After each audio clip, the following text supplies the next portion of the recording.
На сегодняшний день мы разослали так называемые письма счастья во многие министерства и ведомства относительно того, что в принципе не хватает денег на переданные полномочия. Не хватает денег на государственные полномочия по охране труда, не хватает на прочие вещи. Там 9 миллионов, здесь 8 миллионов. И таким образом получается, что муниципалитет на сегодняшний день, значит, за счет собственных доходов должен выполнять государственные полномочия.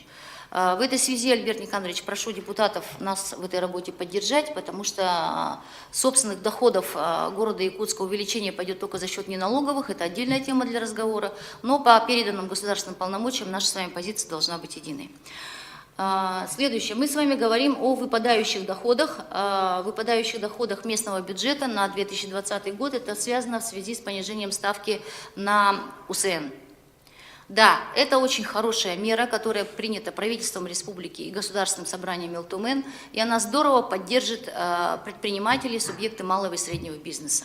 Мы, в принципе, это поддерживаем, это правильно, это хорошо. Но вместе с тем, поскольку бюджет у нас был принят трехлетний, за 2019 год нам выпадающие доходы компенсируют, за 2020 и 2021 год вопрос остается подвешенным. И это тоже порядка 300 миллионов рублей. И поэтому в этом направлении прошу правовой департамент и финансово-экономический блок также работу усилить.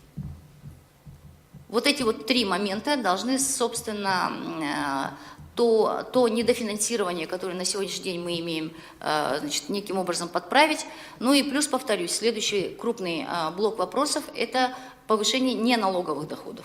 Это уже наша с вами работа, работа земельщиков, имущественников и всех, кто занимается пополнением городского бюджета.